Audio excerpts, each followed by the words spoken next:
How are you? I'm good. I start off the podcast with lots of compliments, and then it can go downhill from there. You see. Right. Well, I'm the most handsome thing will stick with me for a little while, so I'm good.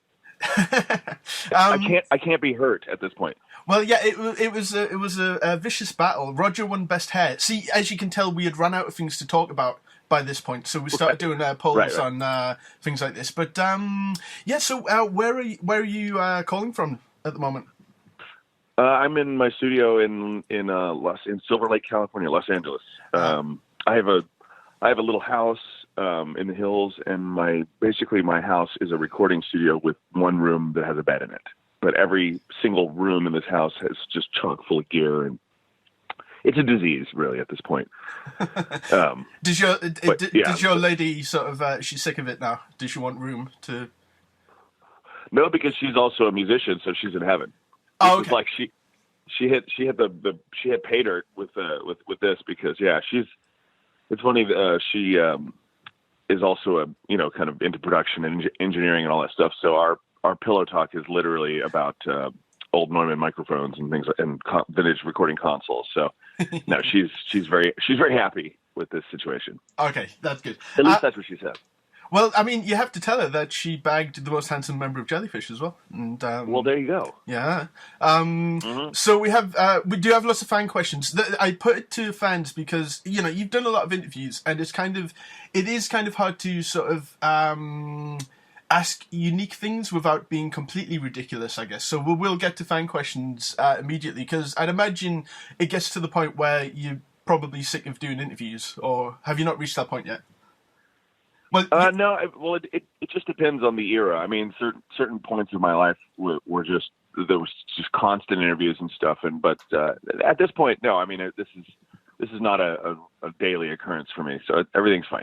Okay, this is good. I remember when I came to see you play in London a few years ago now. You talked about you living in London when you were 16 for a few months. So how did that come about? My dad was a professor of fine art at Pepperdine University out here in Malibu, and he was on sabbatical. He took the family minus my older sister, but he took my mom and my little brother and myself to England we were in England for about 5 months in London, and then we traveled around. Of course, my dad procured a Sherlock Holmes hat while he was in London, and then he proceeded to wear that hat all over Europe. So it was very much like the European Vacation movie with Chevy Chase. Mm-hmm. My dad being Chevy Chase. And we then traveled around, all over Europe for like another 2 months. So I was gone for about 7 months, which was incredible. I mean, this was a long time ago, right? Because I'm getting up there. So this was like in '84, right? Yeah. So I was 16. And I was, imagine London in '84. I mean, it was still very much like the kind of the punk and the post-punk bands were still hadn't gone away yet, so they were all still playing shows. So I saw incredible shows back then. I saw Killing Joke. I saw The Damned. I saw The Fall. I just saw a bunch of great, sort of bands that I was already really into. I just couldn't believe I was in their land. And also had a really cool moment because my favorite band of that era is the Monochrome Set, and I was lost. I was wildly independent when I was a teenager, and so I was never with my family. I didn't see big band. I didn't do any of that shit. I just went off on my own and just got lost every day. And I remember I saw in the NME or something that the Monochrome Set were playing a show. But it wasn't in London, but I didn't know the difference. I didn't really know how far. It's all London, really. Yeah, it's fine. Yeah, exactly. At that point, and so I'm at Piccadilly, the Underground, and I'm trying to stop people and ask them where this venue is, and people are like, I don't know what you're talking about, and then they're like, and I asked somebody something, and they said, oh well, you're gonna have to go to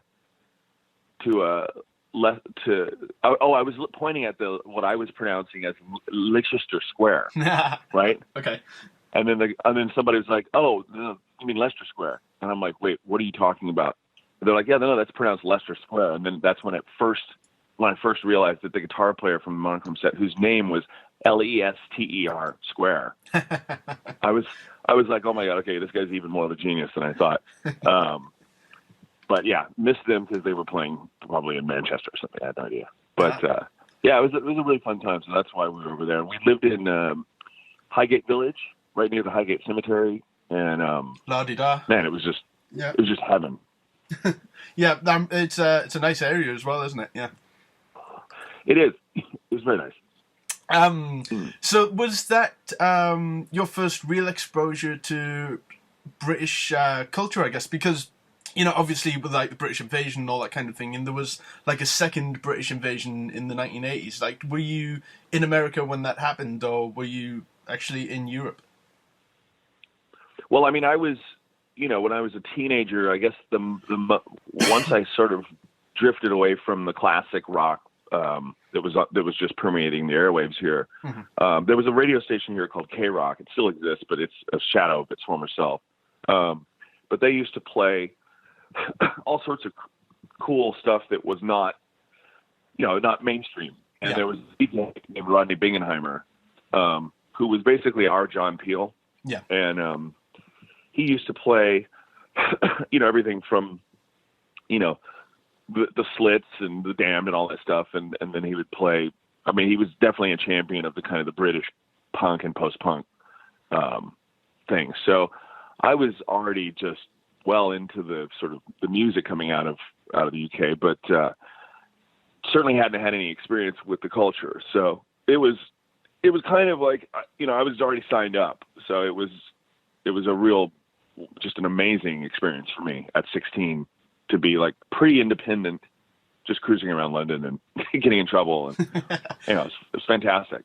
So did you do? And in fact, I even spoke with a fake British accent a little bit of that that time. I remember walking into fish and chip places and trying to order fish and chips with a fake accent. I'm like, "Oh, can I get a fucking," you know? And they're like, "What? Excuse me?"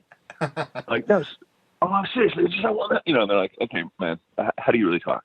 So yeah, everyone sounds like. Well, see, that's the thing. When I have I used to have like a strong Newcastle accent, which I don't know if anyone's really translated into America with a strong accent. Like Sting has kind of toned down his accent, and right. Mark Knopfler and people like that. But from talking to a lot of Americans, I've kind of given myself sort of like self-elocution lessons, just so I can be understood. Of like either that, or I start going into the Dick Van Dyke, Mary Poppins, where there's there's no actual consonants in the sentences, just like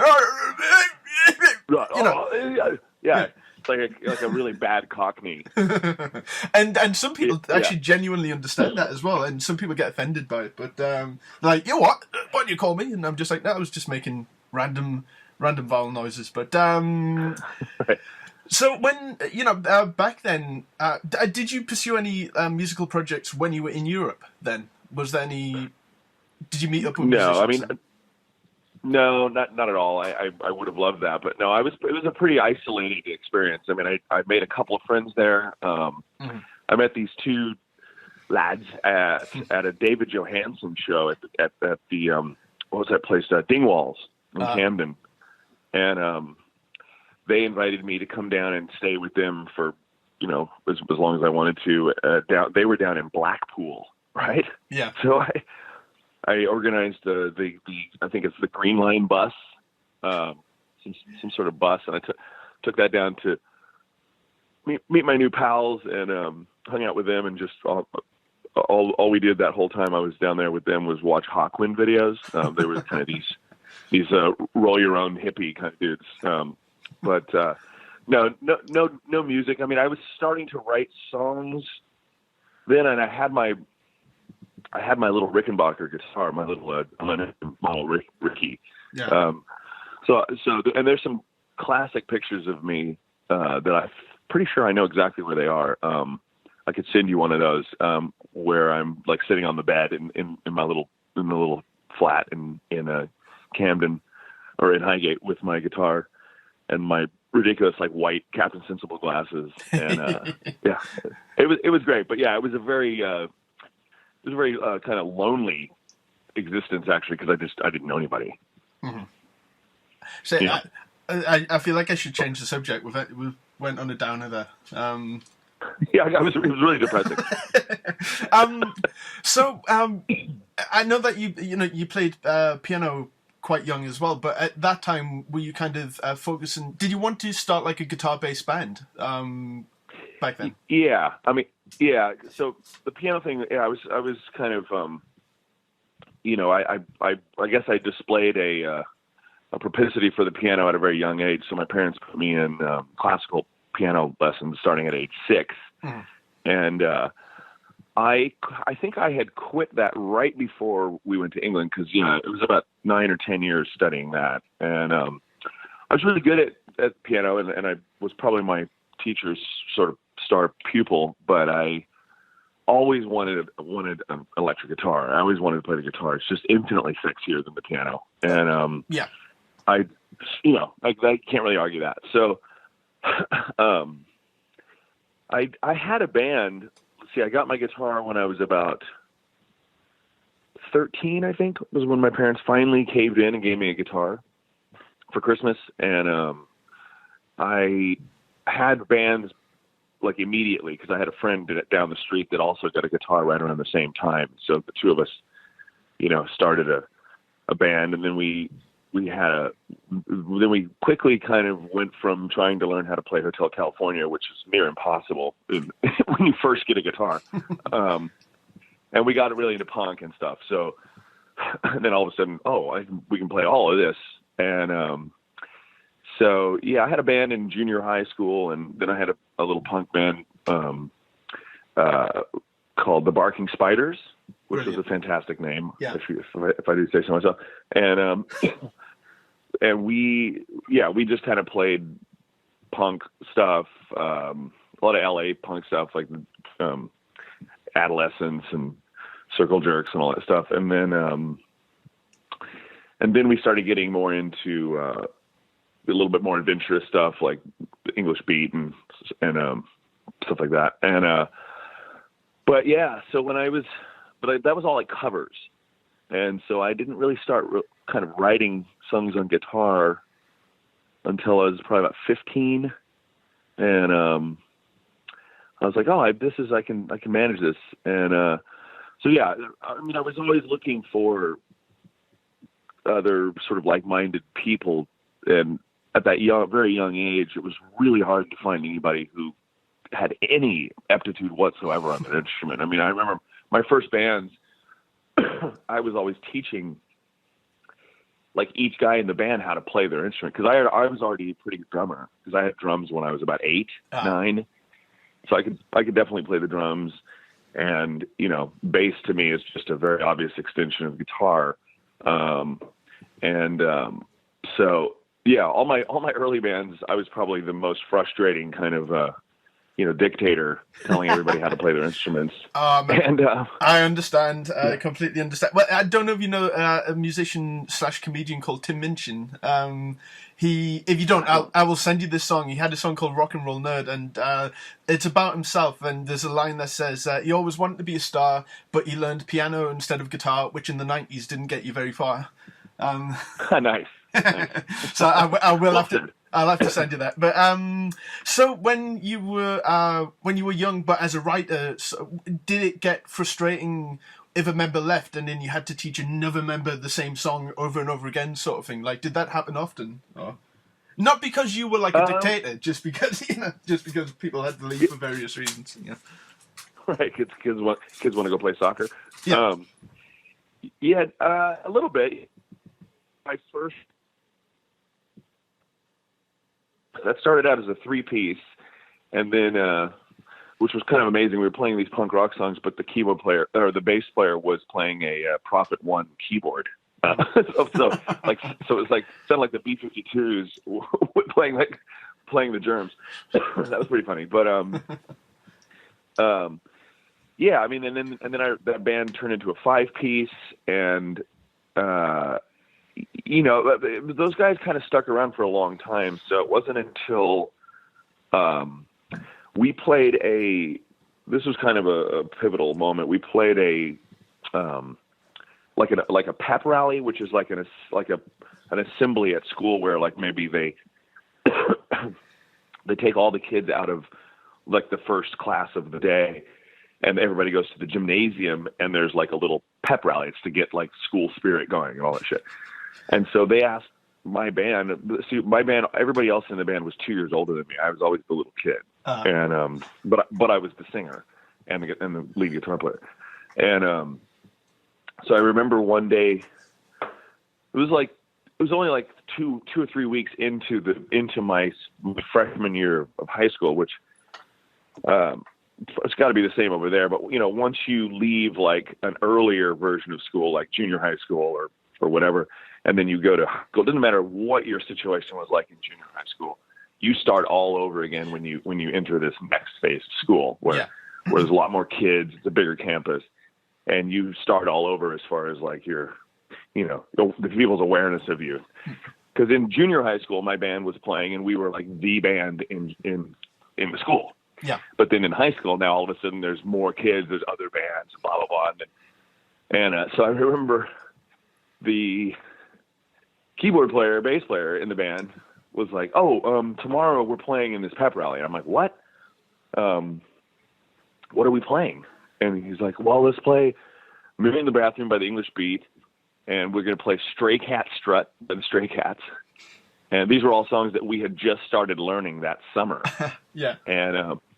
And so, excuse me. So I went home, and you know, there's no internet, so I didn't even have the records or anything. So I was always singing these songs kind of phonetically because I didn't know the lyrics. Mm-hmm.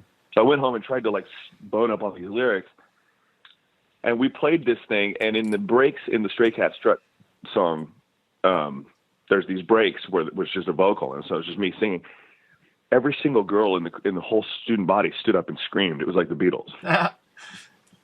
And like for real, it was the most insane thing. Okay. And again, like I said, you know, you're starting all over in high school, and I don't know anybody and all this stuff, and it was just, I was instantly like a celebrity in school after that. And this was like, you know, I'm like 15.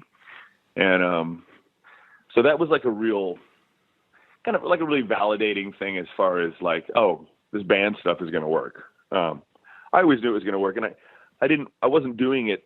You know, I've always been like honestly just all about the music and not about the, you know, adorational and stuff, although that doesn't hurt.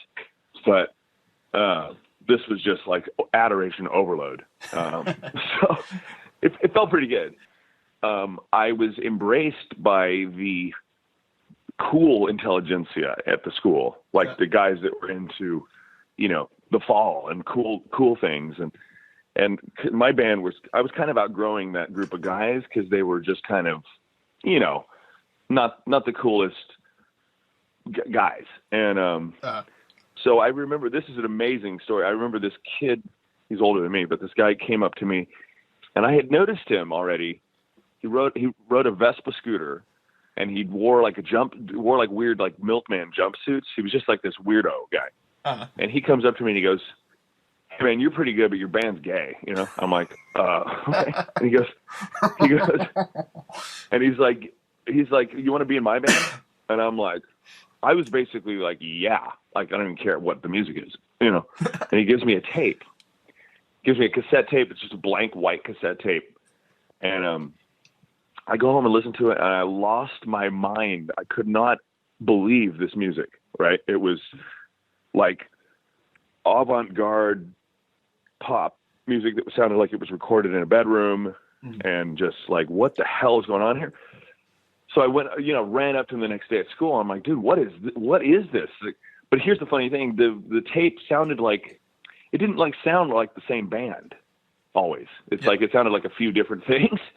And, but he advertised it as being his band. So I was like, what is the deal with this? And I also heard like scratches from a record, you know, like before the songs. So I'm like, have you guys made a record? And he's like, no. And I'm like, well, okay. I'm in, you know. And I then, much to my dismay, went to the first rehearsal of me being in the band, and it clearly wasn't the same guys in the garage as this music that was on this tape. So anyway, but I didn't care really, because it was such a weird, cool racket that these guys were making. So that was my band from like 15 to 16 or something, 15, but until I left for England. And then, no, I don't know what I was going to say after coming. Well, I mean, when I came back from England, I guess I stayed in that band for a little while. And then shortly after that, I did the whole thing where I went up to Alaska right after high school and worked in a cannery. And then when I came home from that, that's when I got serious and found other bands to be in. So, which we can get into. There was, I'm not going to go through like every single part of your career as well, because like we'll be here for until midnight my time, and you know we've already had problems with the daylight saving. Like that's the thing. I never mind it, but Americans seem to hate this daylight saving thing. Like, is it like a big issue? Or... No. All right. Okay. Not this American. Okay. Everyone I've seen on Facebook just seems to hate it. I don't know why. Maybe I'm just hanging out with a really angry mob, I guess, but they don't seem to like it. So there was never any other career path in mind. You never wanted to be like a dentist or a vet or like a tree surgeon or something like that. It was always musician. No, definitely always music. I mean, you know, the reason my parents put me in the piano lessons when I was 6 is that even before I could like reach the piano, I was like standing at the piano with my hands above my head playing the piano, and I was already figuring out like Crocodile Rock and stuff, and my parents were like, this kid needs to be in some music. This kid's got some music in him. So it was almost like predestined in my mind as well. Like I never even considered anything else. It was just, this is what I'm going to do. I was extremely rebellious. I was always grounded. I was always in trouble with my family and stuff. And, but music was the thing where I was like, look, I'm going to be all right, you guys. Like I'm going to be, I'm going to have a life in music. It's going to be fine. And guess who was right? So was, for those who don't know, I'm guessing 3 o'clock was your, I guess, big break. Before that, it was actually before that. Yeah, go ahead. Oh no, I was going to say, was there anything before that in terms of potential? Yeah, there was. There was actually when I was 17. So I guess like, yeah, the next school year after I came back from England, my friend from Hollywood, I was always going into Hollywood, and going to clubs and stuff, and my friend was like, "Hey man, you want to?" I just joined this band, Community FK, which was like this kind of goth, kind of sounded like a cross between Killing Joke and Joy Division and Bowie or something. It was like a real kind of more on the Killing Joke side, but there was definitely some Bowie to the guys singing and stuff. And he's like, and I knew the band because that same DJ Rodney on the Rock, Rodney Bingenheimer, used to play Community FK, and there was this really haunting kind of dark stuff, and I was kind of into it. And so he asked me if I wanted to join that band, and I was 17, still in high school, and all of a sudden I was in this band that was, you know, like a real like kind of Hollywood, like kind of drug, like scary kind of druggy band. and I was in that band all of a sudden, and we had to lie to the singer because the singer I think was 35 at the time, and I was 17, and so my friend was like, "Look, when we go in there, just say you're 21, like you're not 17, because the guy will fucking lose his mind if he finds out that you're a teenager." And I'm guessing though, I'm guessing at 17 as well. You were a pretty young-looking 17. Like I'm guessing you got ID'd like until you were like 28 or something, because you just look. Yeah. Okay. Yeah, I was still getting ID'd for cigarettes at like 38. Take it as a compliment. And cigarettes are. Yeah. Well, I did. So I'm like, I still walk in with my ID on. I'm like, anybody? But no, they don't ID me anymore.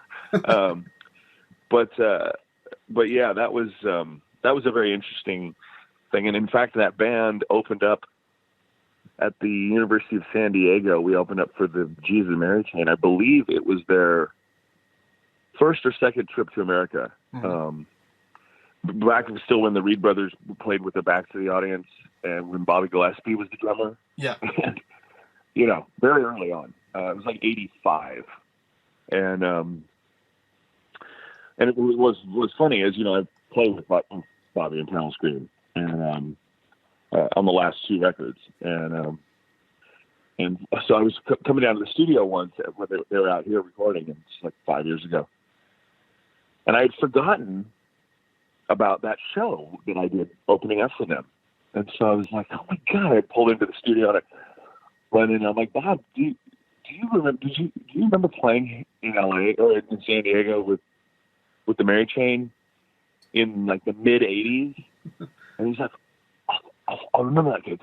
I think I'll remember that gig. And I'm like, yeah, dude, I was in the opening band. I was the bass player. We were just laughing so hard. Like, what? How is that possible? But now we're working together as people. But do you find so that was the band right before? Yeah. Before the 3 o'clock. So, do you find now, as a observer, it seems like a lot of things that you have done in the past have kind of come full circle again? Because I'm huge fan, but I don't know everything about you, sort of thing, compared to some people. But I saw a picture of you with Michael Quercio not long ago, and was that the first time you'd seen him for a while, or had you seen each other? Yeah. Yeah, no, I hadn't seen Michael in ages, and I'd never been on stage with Louis, the original guitar player from 3 o'clock. And Louis, Louis and I just got on like gangbusters. It was so nice to see Michael too. It was really a sweet reunion for that Kinks thing a couple weeks ago. But there's a ton of crazy things in my life where I'm connected with or reconnected with things that meant a lot to me. I mean, there's a lot of friendships that I have with people like Andy Partridge or, Ian McNabb or, all these people that I just love. And I can't even believe that I'm, I got a package the other day from Leicester Square, that guy, sending me his record, and he's a fan. And I'm just like, this is just bonkers to me, and Colin from Wire, I gave him they asked me to play in the Wire, in the Pink Flag Orchestra, which is just like every guitar player ever known to man gets up on stage with Wire and does that song. And I gave Colin my record I did with our Stevie Moore, and he wrote me back like a couple of weeks later. He's like, I can't stop playing this. This is amazing. And I'm just like, that's Colin Newman from Wire, like freaking out about something I gave him, which just, I can't even tell you how satisfying all that is.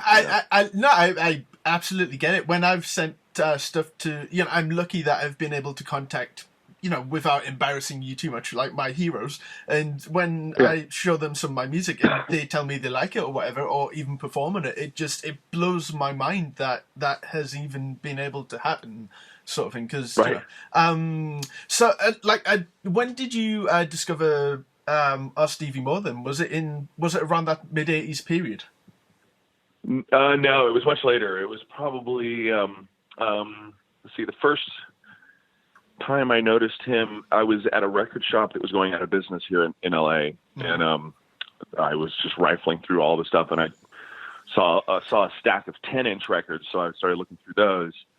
And I saw this weird record that looked like the cover was just a piece of paper that was like a Xerox, and it was the Beatles Revolver cover, but a bunch of the faces were changed to this weird looking guy with like these odd shaped glasses and a beard, and I'm like, what? Who the hell would who the hell would do that? Like that's pretty ballsy. So I was like, well, I'll take that. So and then took that home and it was our Stevie Moore Revolve. And so that's the first time I heard of him. And then I became friends with this guy, Ariel Pink, and he and I used to drive around together a lot. And I remember listening to his stuff that he was doing, which was just super amazing, strange, bedroom stuff. And I was like, what are you into, man? I can't even tell what you're into. And he was like, well, I really like this guy, R. Stevie Moore. And I'm like, what? like, because I'd never heard anybody mention that guy's name. And this was like this would have been like in the late 90s. So that's really the first time I heard about Stevie. He was probably, he was about as subterranean as it gets, Yeah. The fact that I even found that 10-inch was a miracle. I mean, really, this was before his resurgence of the last 10 years, where there's a lot of awareness of him now. There was no awareness of this guy.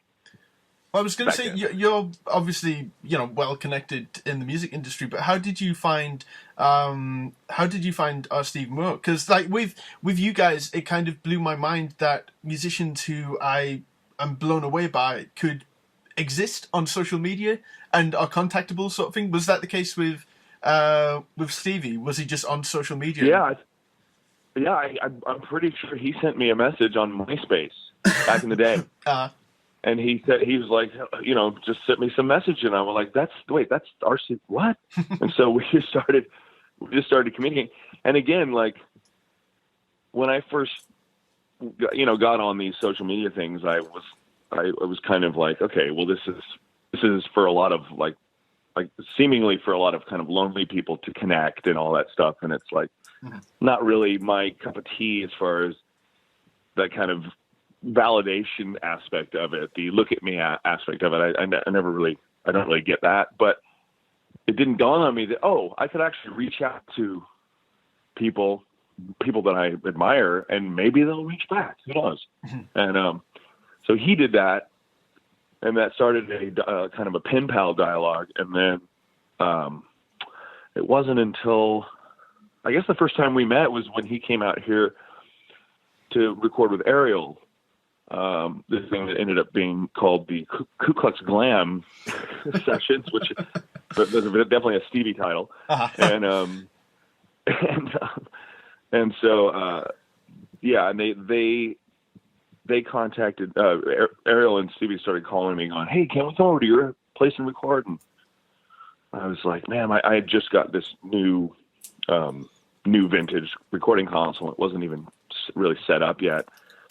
But they were so insistent that I finally had them come over, and we ended up recording that stuff, which turned out to be that 7-inch with the song Dutch Me and No Zipper and all this stuff.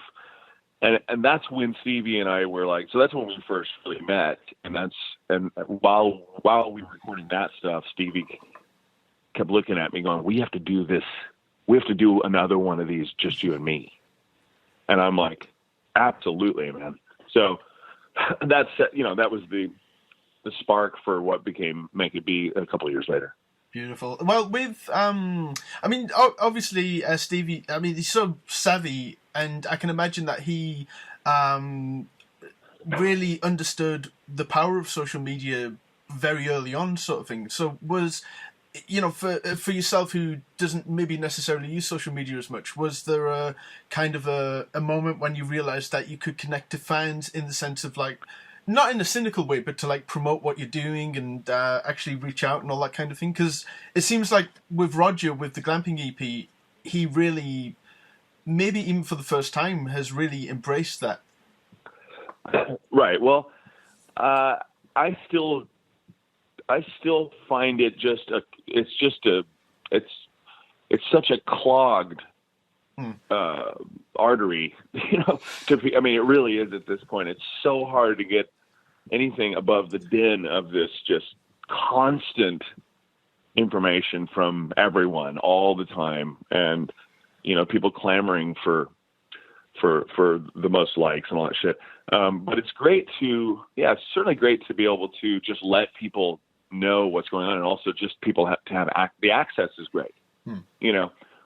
That access didn't exist before.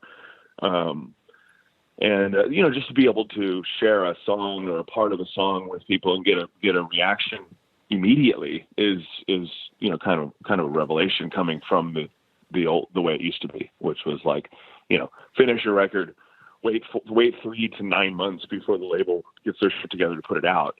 And then it's just this one shot, put it out, and then like, boom. I do miss a little bit, being that I'm not signed to a label or anything right now. I do kind of miss the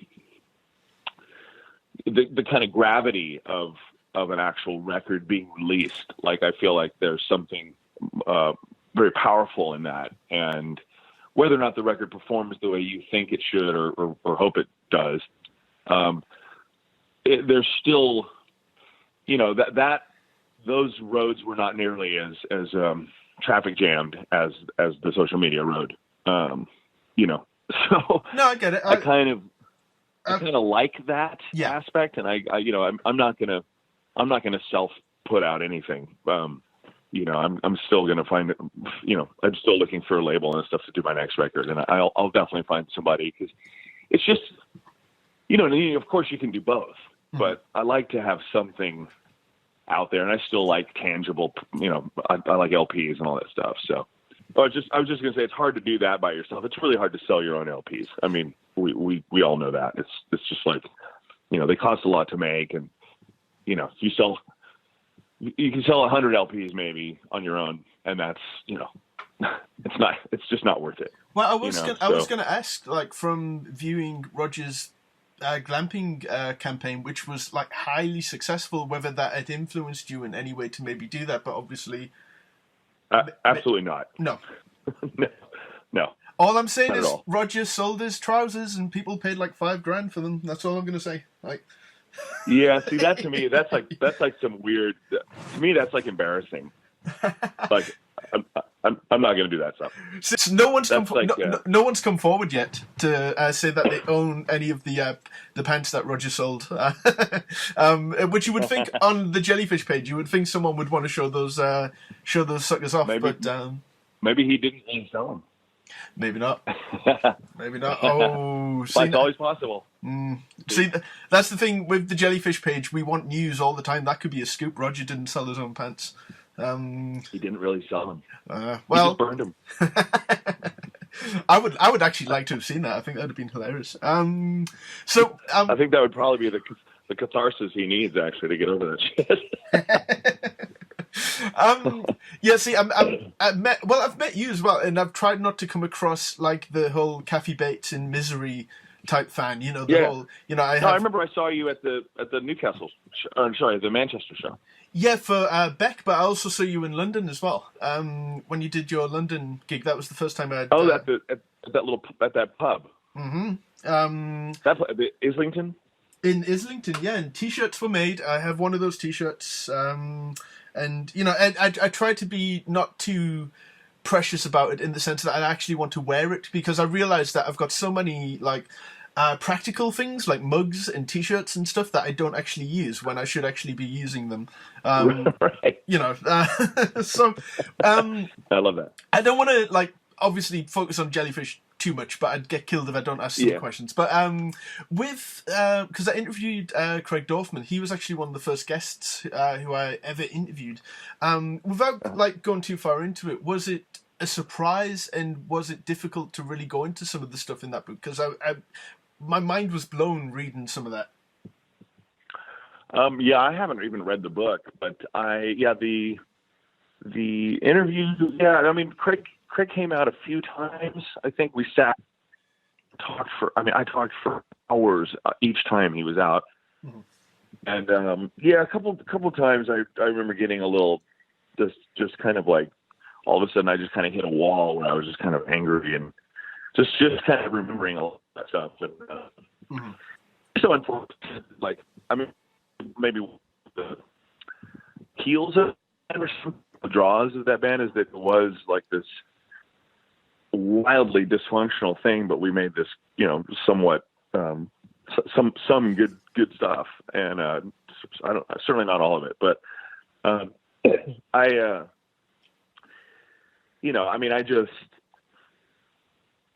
think it's cool that people still care about that band, but people care about that band more than I do. Let's put it that way. I mean, I ran away from that group, and I feel like I've done. I mean, most of my fans are like that. Nobody even talks about Jellyfish. They're like, it's just all about my stuff. Yeah. So, I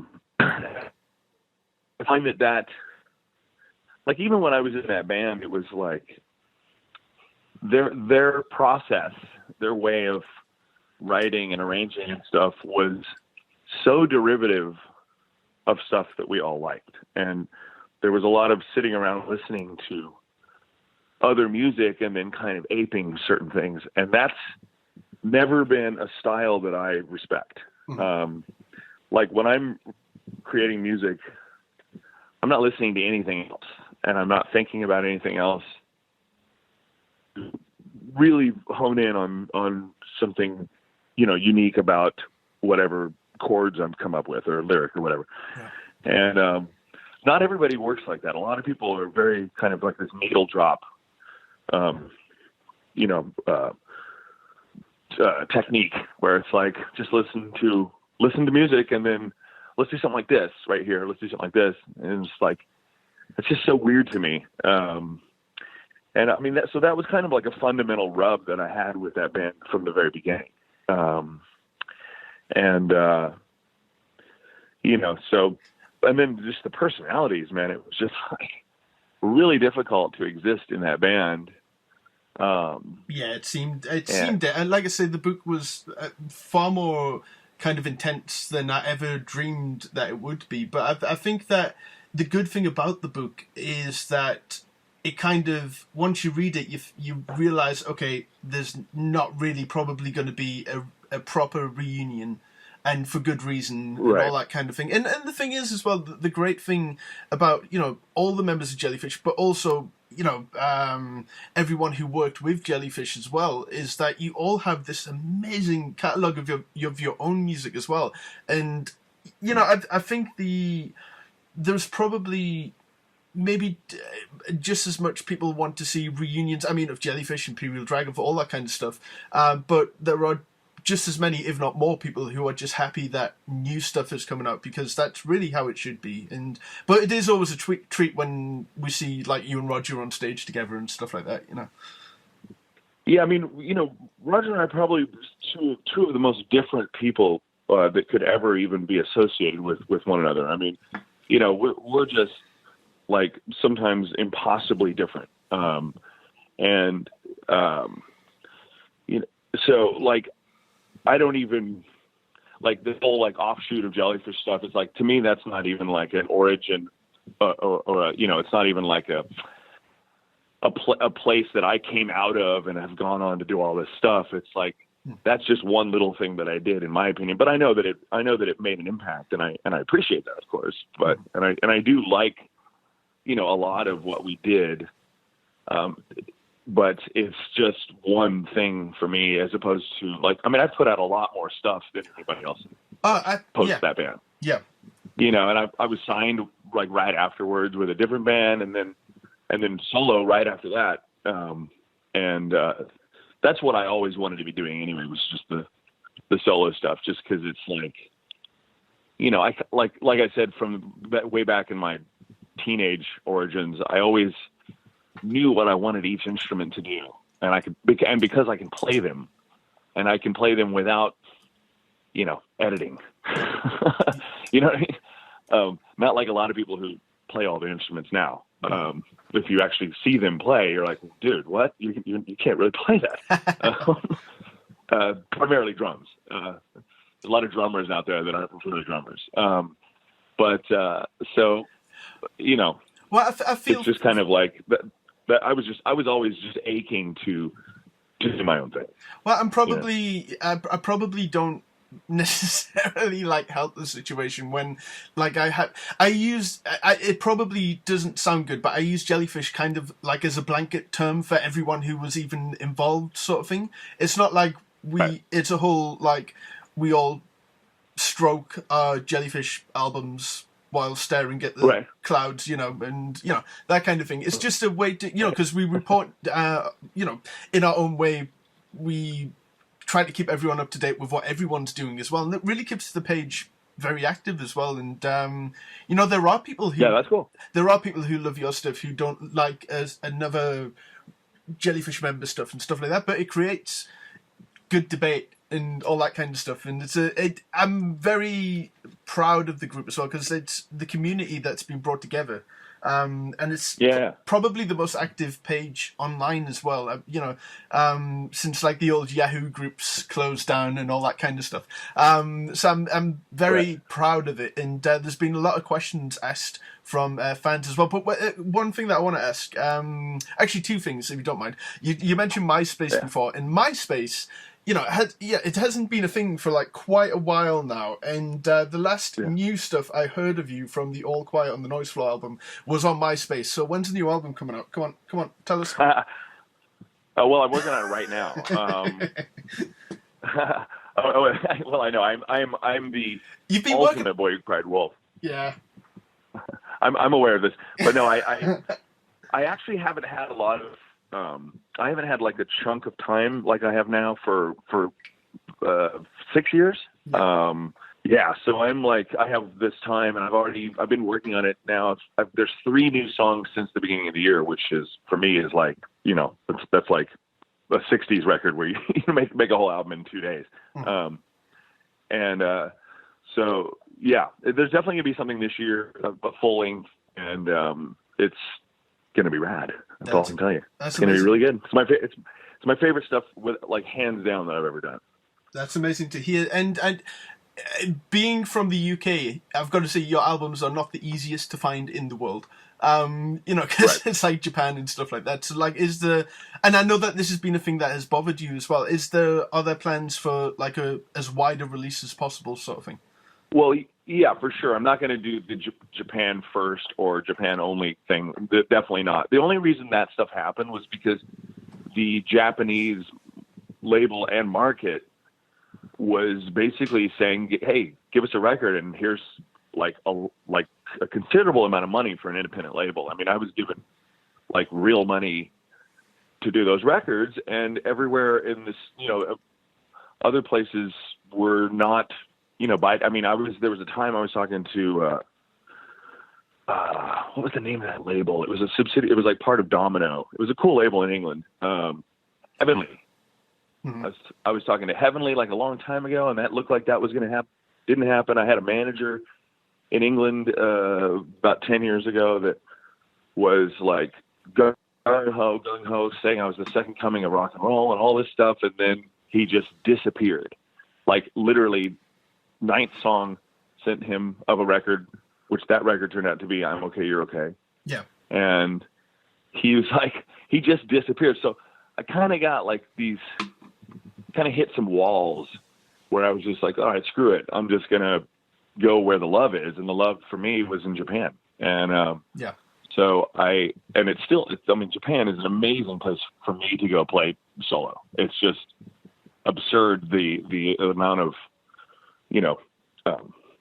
just the amount of love that I get over there is life affirming.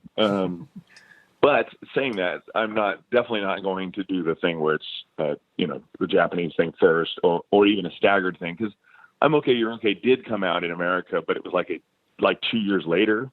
Yeah. And there were different versions of tracks, wasn't it? Yeah. I think there were like some different versions of tracks, like the new, I think there was a different version. Just the first song. I think it's just This Time is different. Okay. Okay. And maybe there is a different mix of the new, but it's essentially the same. Mm-hmm. And then it's missing that wonderful song that I will probably redo at some point, but that song I don't mind, which is one of my favorite kind of ballad things I've ever written. But that's only on the Japanese one. Mm-hmm. But yeah, so I'll get that figured out and out sort of concurrently in across the globe. That's great. Before we go to fan questions, I've always wondered, I kind of wondered this about the Imperial Drag demos that kind of got out there as well somehow, but there's a lot of like, in inverted commas, unreleased Jason Falkner stuff that has kind of made its way into fans' hands. Like, is that something that, like, did you release them, or like did fans somehow get? I'm guessing not, because some of the and the songs are wonderful, but like some of the mixes have like hiss and could be, they're not shiny. Well, some of those are probably 4 tracks. So, okay. All the 4 tracks are going to have hiss. Okay. No, that's fair enough. Those are like cassette 4 tracks. But no, none of that stuff was supposed to ever be released. That's probably a lot of that is just from fans. I have no idea who. Well, that guy Adam Gimbel probably has put a lot of stuff out of the universe. Has he got a lot to be responsible for? I like Adam a lot, but did he kind of take liberties? Yeah. Okay. Probably. I mean, I'm not gonna. Don't quote me on that, but I don't know how that stuff got out. But yeah, there was some collection of songs called "Amazing the Survivors." So "Amazing the Survivors" was my original title for "Can You Still Feel?" And then it was like right before that was going to print, the artwork and everything, I changed it to "Can You Still Feel?" So I do remember seeing some collection that was still called "Amazing the Survivors" and it had all this other stuff on it. But that's not supposed to be released. not that I'm not proud of it or anything, but it's just those are songs that are intentionally not on a record. Oh, okay. Well, I've got to say, like, "Clumsy Grace" is one of the most beautiful songs I think I've ever heard. Well, dude, "Clumsy Grace," okay, that is an ancient song. That is, I recorded that. There was that and another song called "To Love a Hero," and both of those songs were recorded right when I quit Jellyfish, and so I was like 22 or something, and those were recorded at this guy Earl Mankey's studio. Earl Mankey was the original guitar player in Sparks. Earl Mankey is a badass. He also produced all the good early 3 O'Clock stuff. So I was a fan of Earl Mankey's, sort of the sound of his records. So I just went out, brought all my gear out to his studio in his house in the valley here, and did those things. So those are ancient songs. But it's a beautiful song, isn't it? Yeah, same with "Ode to Lethargy" as well, and there's so many good. Yeah, that's a bit. Sorry, I wouldn't want you to give like the history on like every single song, but like stuff like "Beating of a Heart" and "She's Looking Back at Me." Like, I'm hoping that these are the actual finished titles at the time as well, because I know that sometimes when stuff gets leaked, they are given titles by fans because they don't know the names of the songs and stuff like that. But right. Yeah, but have you noticed the that "She's Looking Back at Me" or whatever, "She's Trying to Find Me"? It's had a couple of different titles, but that song, the lyrics, the verse lyrics are the same as "Stephanie Tells Me." Good Lord. Okay. Did you ever notice that? I did not. I'm obviously not the super fan that I claim to be. I'm gonna have to check that out. They're the same exact lyrics. I just because I kind of abandoned that "She's Looking Back at Me" song, but I loved those verse lyrics. So where do I begin? Can we just? I cannot pretend anymore. That's the beginning. That's "Stephanie Tells Me." Okay. Well, there we are. And I've got to say, I love the guitar solo in that song. I love the sound that you use. It's in the trying to find me one. It tails off beautifully back into the chorus as well, and I've always been a fan of that. But look, thanks, man. I'll stop paying you compliments now because I don't want you. No, I'll take it. It's okay. Okay, well, there's a few questions, so we'll try and get through some of these. Okay, I'm going to read because I'm reading these as like some of them for the first time. So Robert Perry, Jason, please weigh in on this disagreement my girlfriend and I are having. Ketchup on a hot dog, yay or nay? Oh, nay. Yeah? Mustard. I'm a mustard guy. Mustard. So he says, thanks from one of the guys I saw you slay the Dennis DeYoung Sound-alike contest at the Cattle Club in 1990. Oh my God. Wow. And amazing. I'm just going to drop names now. So Fernando Perdomo says hi. Okay. Now, Jimmy Wetton, your work with Amy Mann really had a Jellyfish feel. Do you still keep in touch with her? I don't see her very often, but when I do, it's lovely. She's a great person. Nice. Okay, and Barry O'Brien. Any developments with Author Unknown, and can you still feel reissues? Also, your follow-up album to... Oh, yeah, so you said that you're working on new stuff. So, Ed, are your old albums going to get vinyl reissues? They will, yeah. There's the label Omnivore has been asking me for years to re-release those and do deluxe vinyl and stuff. And so I have them. I know they want to do it. I'm not sure if that's the right place for those records. I was always intending to issue those again once this new record is done. It's just taken obviously like 9 years for me to have a new record, but there will be a very deluxe. To be honest with you, I always wanted to remix Author Unknown. So what I was thinking about doing is, if somebody will fund that, I would do a really deluxe LP, like a double LP, where with the original and then the remixed. Just because I never loved the sound of it, even though I understand it's charming and I do enjoy the record very much. Mm-hmm. But I didn't know much about recording and mixing when I did that first record, and now I know a shit ton about it. So I would love to get my hands on those tapes and remix that record. So who has all those tapes? Like record companies or? I think that I have those tapes in my storage facility, but I'm not certain. I think I might just have the second one. But I would have to, I would have to hunt those down, and hopefully they haven't been thrown in the bin by labels, because labels do that. That's awful. That would be a bummer. But anyway, yeah, those will be reissued probably next year. Oh, because awesome. This record's going to come out this year for sure, and so I feel like. I felt like if those records were just reissued right now, it's kind of like becoming too much of like legacy artist, whereas I am not a legacy guy yet. I'm still very current and working, and so I don't want the perception to be like, oh, this is guy's records from 20 years ago, blah blah blah, and what's he up to now?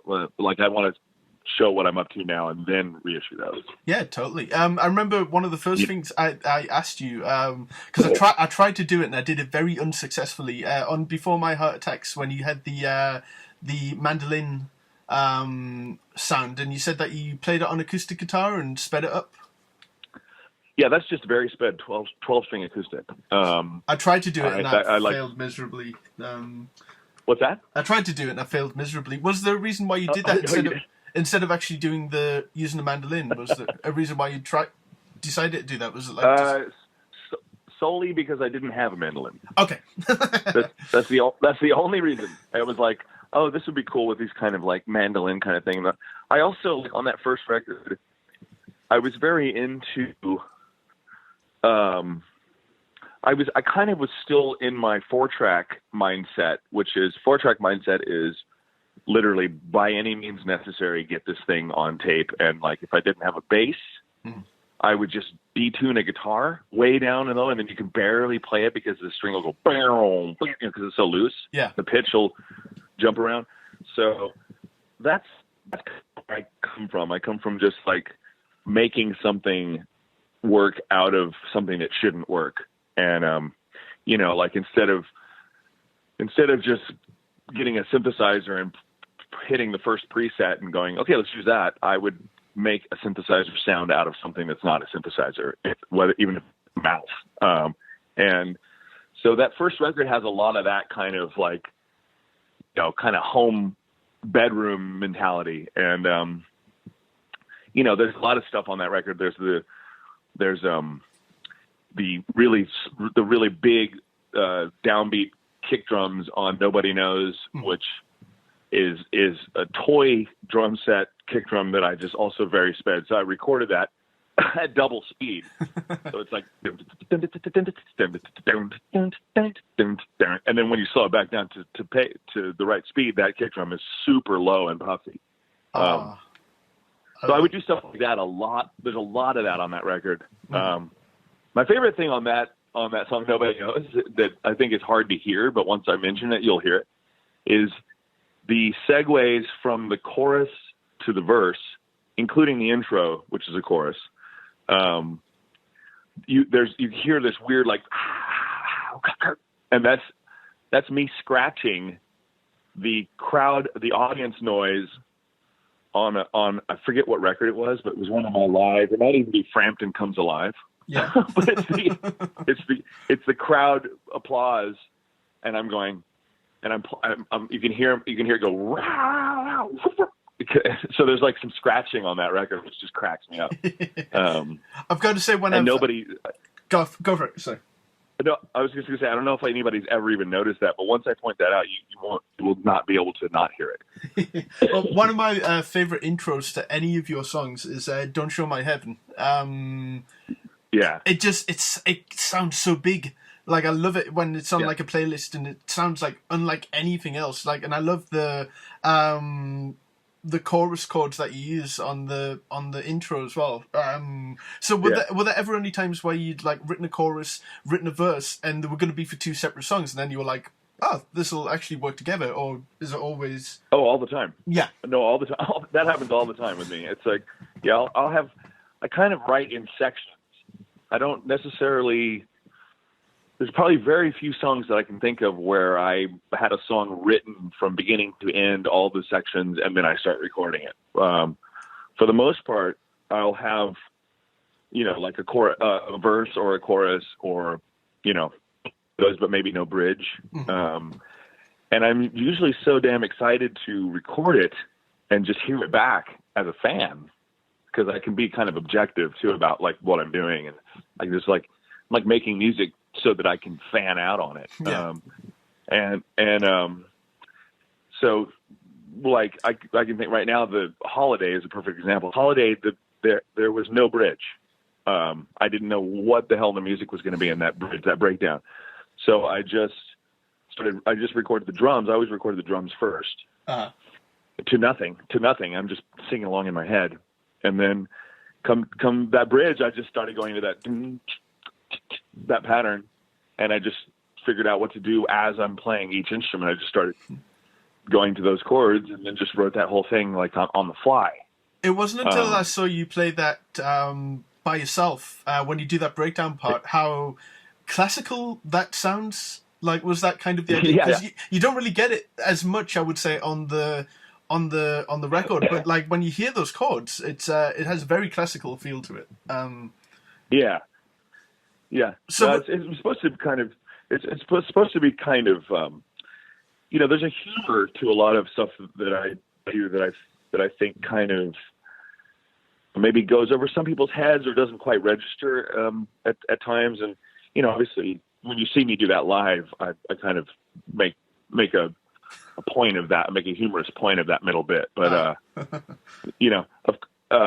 that's something that I find that's kind of something that's missing with a lot of stuff, is just kind of a playful sense of humor. And it doesn't mean that I'm not taking it seriously. It's quite the opposite. It's just that's a really important part of sort of expression to me, is like not being too precious about stuff. And that said, I mean, I create, but it's like there's humor in it too. And I hope people understand that. Well, considering like just how you never know.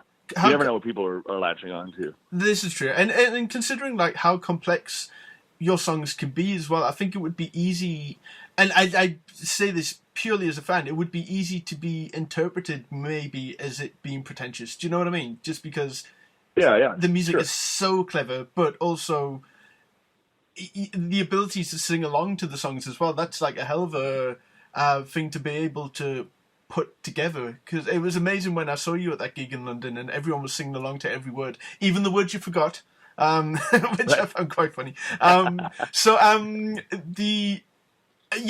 got to say this as well, like, because this is quite funny. When you were doing The Lie in Me in London, there's a line in the song saying, I forgot my words and melody. And that is the line that, I don't know if you did that on purpose, but that is the line that you forgot to sing. In the song? That's funny. I probably didn't do that on purpose. Oh, see, ballad, beautiful, coincidence. But Irony. yes. Okay, I won't keep you too much longer, but there are a few questions. Okay, so Miles Joseph asks, what was the hardest Jellyfish song to learn? I mean, none of them were hard to learn because I was there when we wrote them. I was true. part of the writing process. So, yeah. How much of the Spilt Milk stuff did you actually play live apart from Bye Bye Bye? Was that the only one? I think that's the only one we played live. Yeah, I'm pretty sure. Mm-hmm. Pretty sure. I always liked that song. Is it I wanted that song to be on the first record, but for some reason we didn't do that. But I mean the Jelly. Yeah. Go on. Sorry. Yeah, go ahead. No, I was going to say with the arrangement the kind of stripped down arrangement that you use live, it would have really fit in on Belly Button. It wouldn't have worked with the over the top kitchen sink Spilt Milk production on Belly Button. Right, exactly. Yeah, the production was very different. And I appreciate both production styles. I mean, I like kitchen sink stuff, but there's something really cool about how minimal really the Belly Button is. And a lot of that was because a lot of those songs on that record are one guitar take. I don't mean one take. I just mean it's one channel of guitar, one pass. Yeah. Like for instance, if you notice on "She Still Loves Him," when that solo comes in, the rhythm guitar goes away. That's because it's the same take. That's not an overdub. I had one box AC30 where I was doing the main guitar, and then another AC30 in a different room. It was on like 10, just sitting there ready to explode, and I hit an AB box, and so that's how that stuff was done. Is it true that tensions were so high especially when you played that solo, that you threw the guitar down and left the studio? Or... Yeah, I mean, I didn't throw the guitar down, but oh no, well, but what happened? Every time I looked over at Andy when we were tracking that trio, mm-hmm. He was looking at me like he wanted to kill me, and I was like, "What the fuck, man? I'm sitting here playing your song, what's the deal?" And so yeah, that guitar solo is just rage. It really is. I love it. Lorenzo Gonzalez asks, scariest / creepiest fan moment and most memorable Jellyfish gig. What was the second part? Most memorable Jellyfish gig. Oh, well, okay. So the most memorable gig for sure is Wembley. Oh, of course, yeah. Yeah, that was just bonkers. We had been told, because we were the first band on that bill. Mm-hmm. So we played at I don't even know what time it was, but I'd be like 2 or 3 p.m. we played. And everybody was like, the label and everybody kind of backstage was like, so, there's probably not, don't be surprised, there's probably not going to be that many people out there in this giant arena, stadium, whatever.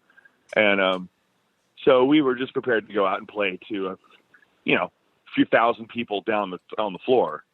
But it was full. It was packed. And, I do remember that there was a ton of press in England and a lot of radio stuff. And I remember that, the whatever DJs that were covering that show were telling people to get there early to see this new, band from America and blah, blah, blah. Yeah. So that was just astonishing. I remember walking out there and I feel like at some point, I think I was rolling around on the floor, on the ground just freaking out, just playing my guitar. But I got down on the ground and was just rolling around. Do you know if there's any footage of that? I swear I have seen footage of this, and I think Adam says that he has seen it as well. But it showed up on YouTube and then kind of disappeared. So I'm certain I have seen footage of this. But it must exist, even if they were testing out the cameras or something, because I'm assuming it didn't get broadcast, but the NXS gig did. Right. But all I know, I mean, I do know that on the fan club box set, they had to speed up the songs to fit them on the disc, and then Right. when Omnivore re-released Belly Button, the tracks were put on as they should be, sort of thing. And I do know there was an interview with Andy where he talks about you were doing the Norwich waterfront the next day, and that's when you recorded the Now She Knows She's Wrong music video, which never actually got a release, and somehow that's shown up on YouTube. So, you know, one thing about Jellyfish, from what I've seen, everything shows up eventually. So I do think the Wembley footage will get out there. And if anyone's listening, if you have it, upload it, please, because Yeah. Send it to me. yeah. Yeah, no, I would love to see that. But then, I'm sorry, what was the first question? Oh, scariest / creepiest fan moment. Oh man, there's been quite a bit of that. I mean, I had a girl come from Japan, and this was like my second solo record era. Came from Japan and just my manager at the time called me and he's like, so there's a girl here. She's like your biggest fan from Japan, and she would love to, you know, see you and meet you and have a, you know, if you wanted to, I don't know, to have a coffee or something, you know. And I was like, well, this doesn't happen like every day, so why not? Okay, so so I brought my friend.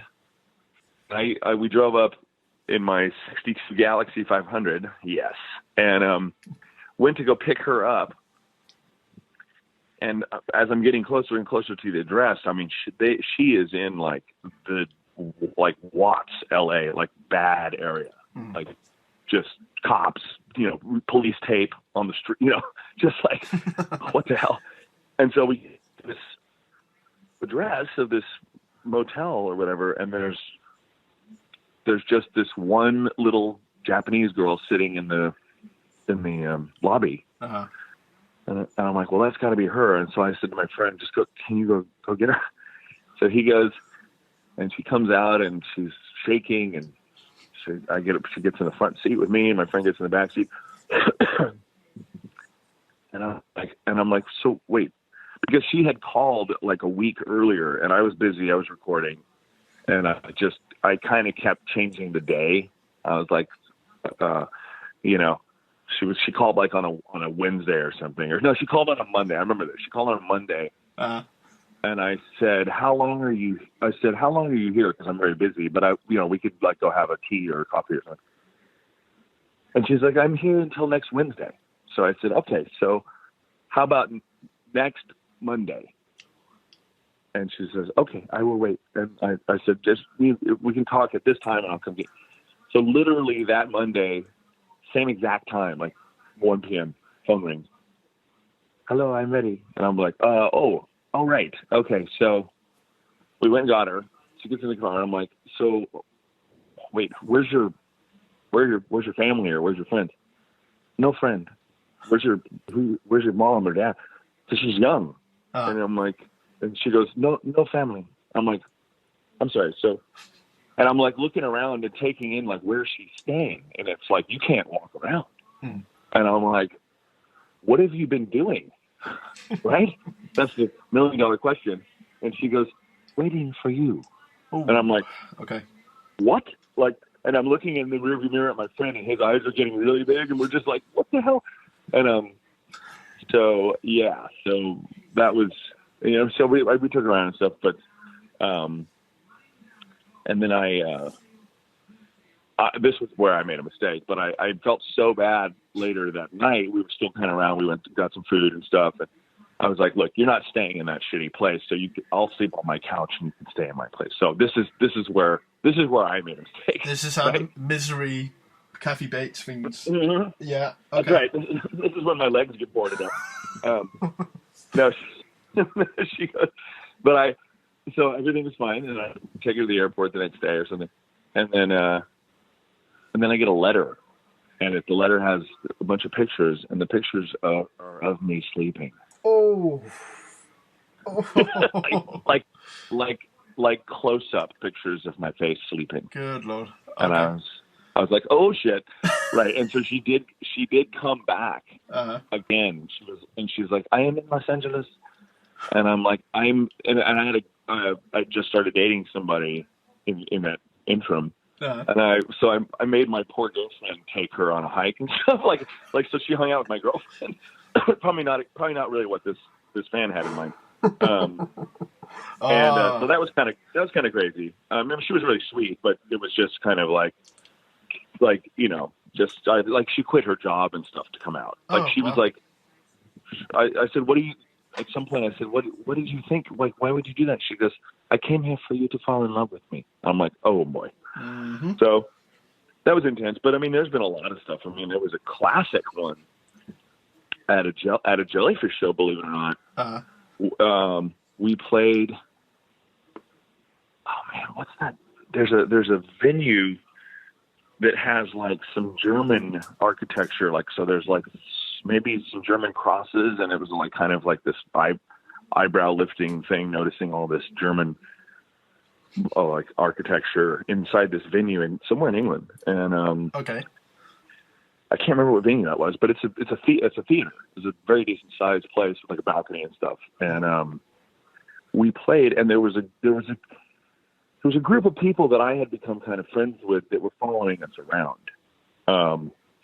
Some guys with dreads and, just like some traveler dudes. And then some girls with pink hair and all that stuff. And like, they're like Ned's Atomic Dustman peeps. And, one of them, I remember I was the only one I ever hung out with these people. The other guys were just in their room eating McDonald's. And just one girl I remember from being in all these pubs, after gigs and stuff, we're playing, and we went off. I think we were walking off before the encore, and I see a girl come running onto the stage, and she's like, Jason, and then she collapses. And the medic goes out there, and it's like there's a big thing, we're all like everybody's waiting, and she's laying on the stage right where, and they pick her up. I guess they revive her or whatever, and they pick her up, and they're carrying her off stage, and she walks right past me, and then she's like, Jason, and like reaches to grab me, and I'm just like, what the hell, man? Oh, too much. But, I doff my hat to the crazy Jellyfish fans. It turns out owning about 20 copies of Belly Button isn't that crazy anymore. So I'm okay with that. I can sleep well knowing that. Yeah, you're fine. I do have more questions. I don't want to keep you too long though. That's the only thing. So no, I'm good. I'm good. Well, there are some questions that I've already asked. So okay, so where am I? There's a list. Okay, Remco Terhoeven. I hope I will not have pronounced that correctly. Terhoeven. Are you going to work with Anne Soldat again? Oh, I love Anne Soldat.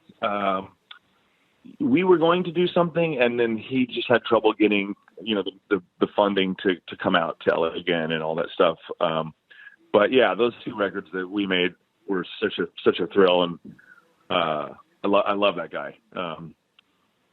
So I hope so, but I don't know. Okay, cool. Ryan Reed says that you've already explained it, but you still can't believe he stumbled over you in less than zero.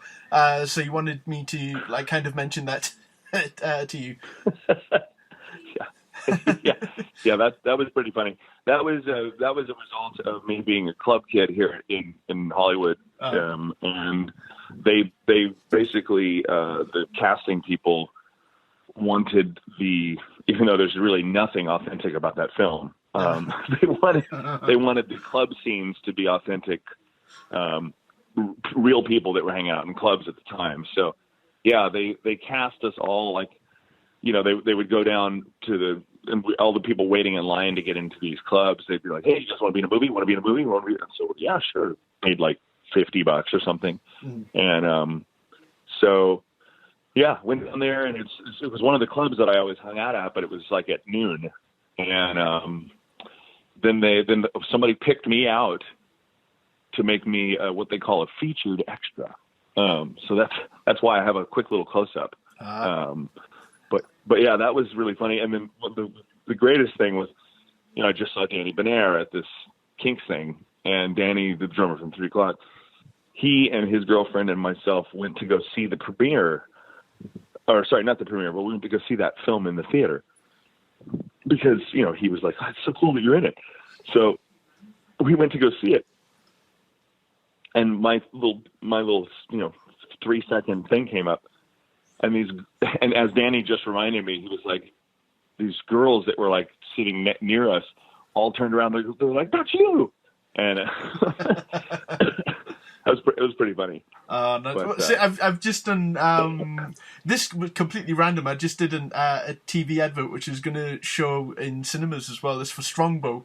I don't know if you've ever really drank much Strongbow in your life, but yeah, the cider. The cider, yeah, it's an okay drink. But I was really ill, and they were giving us Strongbow to kind of hold and drink out of because it's set in a venue, and this Strongbow was a mix of Strongbow and chemical to keep the Strongbow looking good. So you could technically have drank it, but the last scene, or the last shot that they recorded, they will not use because they were like, right, okay, cheer the artist on stage, and then some of you, including me, take a drink, and I do not let that shit go past my lips. And I have a beard, so I'm kind of, it doesn't go past my lips, and then I put the glass down, and you just see it drip off my face. So I just don't think that's going to get used. Yes. Wait, but so you're in the ad? I am in the ad. Well, I mean, I'm not. Oh, that's so cool, man. Yeah, we'll see. I mean, the small amount of money and for how much I had to stand up in this bar.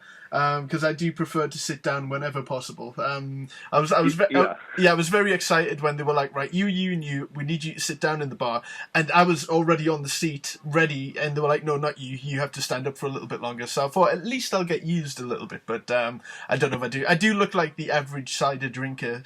Yeah, I've got to say, Jellyfish are the reason why I grew my hair long. It was one of those mid-20s. I think if I left it any longer than that, it would have looked like a midlife crisis. So, right. So I've done it now, and I was going to wear the. And you're stuck with it.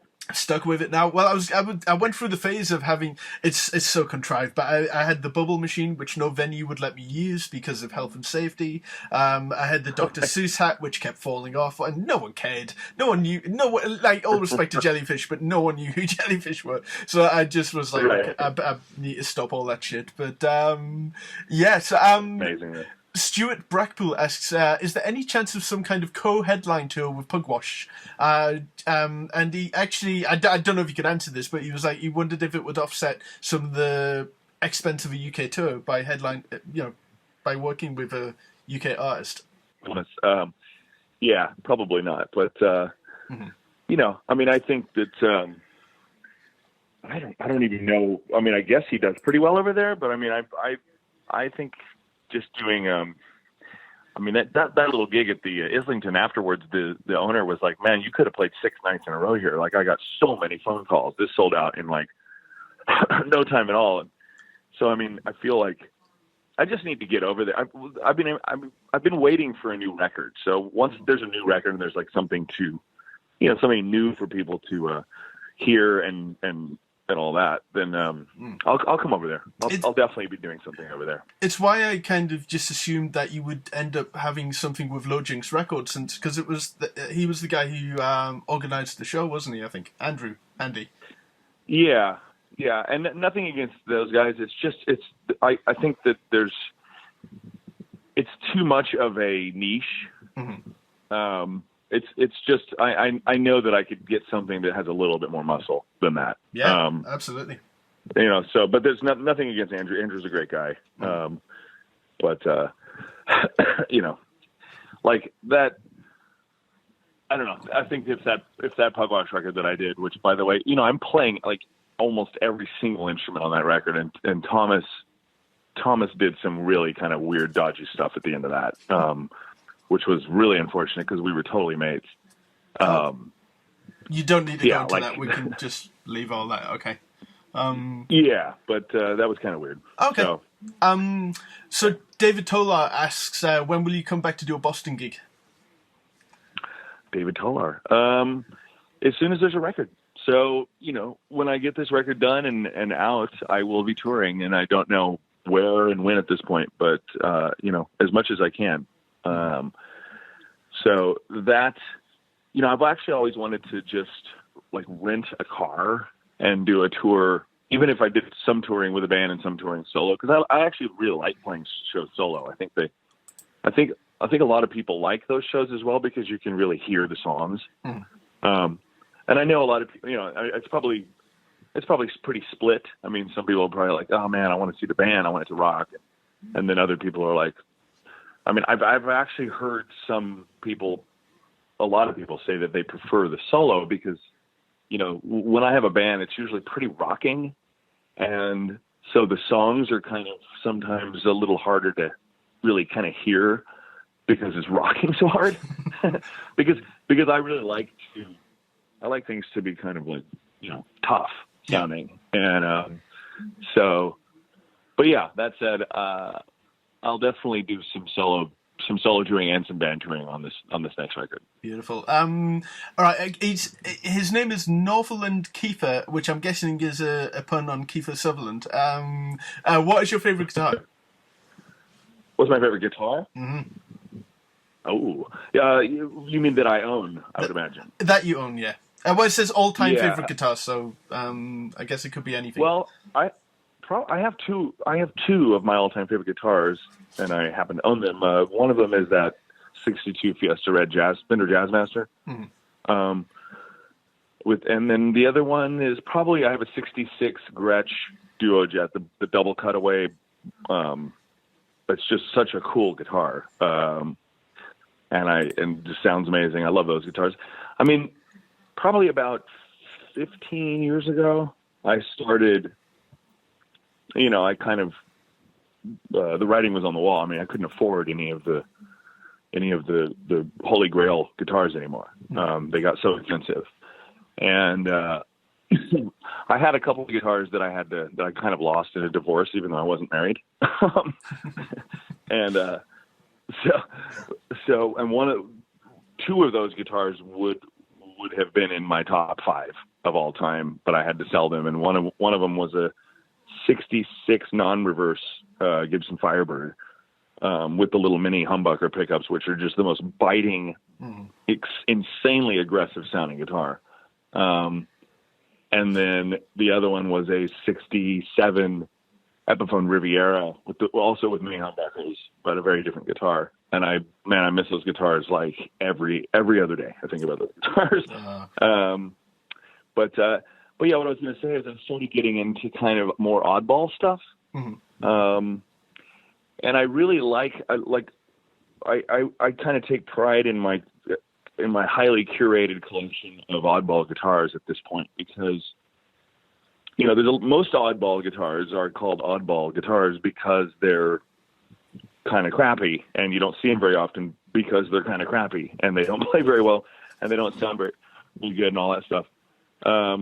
I have managed to, through an insane obsession of trial and error with eBay and all this stuff, but I now have a really gnarly, probably about 30 vintage electric guitars that you've never heard of, and or if you have, very rarely seen. I mean, they're all like, and they're so cool. And they all kind of make me do something different when I pick them up. They're all like, you kind of have, it's more of like a dance piece than, let's say, a Les Paul or a Strat, which is just, those are the most successful electric guitars ever made for a reason. They're fantastically built, and they're just great guitars, but they're so common and so therefore kind of boring for me. So I have a bunch of different stuff, and at this point I love all of these guitars. I couldn't imagine parting with a single one. Oh, and I have a really crazy. I started getting into finding a set of a particular model. So I would have the bass and the guitar and the amp. So, dude, I have I'm looking at them right now on my wall. I have the rarest British Burns guitars. Oh, nice. Okay. But it's the Burns Sonic. It's this little tiny thing, and I have the Burns Sonic guitar and bass, both in like pristine condition, hanging on my wall. I'll send you a picture of those. I love that you're a nerd. Yeah. This kind of makes me feel more human that you're also a nerd. So, oh man, I'm a super nerd. So Billy Zimmer asks, what is your moisturizing routine? Oh, Billy. Come on, Billy. Well, I think he asked me that in person the other day. Come on, Billy, get some new questions. He says as well, if you could have one artist cover one of your songs, who would it be? He says he would love Ben Folds to cover Afraid of Himself to Be. Oh, to cover one of my songs. Yeah, that'd be cool. Ben Folds is very good. So no moisturizing routine is the answer to the first part. Not the blood of children or so. Yeah, okay. Just bourbon, and then the other one is to cover one of my songs. I mean, I never really thought of that. Depends what the motivation is, really. Like if I wanted to be able to buy a house in the hills, then it wouldn't be Ben Folds. It would be, but God, I never even thought of that. I don't know. Probably somebody. Would you be picky about it? Like if I don't know, if someone because that's the thing. Like you've worked with lots of mainstream artists as well. So if it was like even someone you didn't like, but they were like highly successful, would that like really bother you? It really depends on the version. Like if they did a cool version, but it was somebody I didn't like love, but if it kind of did something else to the song that I found interesting, then I don't really mind who it is. And the other thing is it certainly wouldn't change any of the impetus as to why I wrote it and recorded it myself. So it doesn't really matter in a weird way. I mean, like I wouldn't want some cheesy Disney kind of thing. But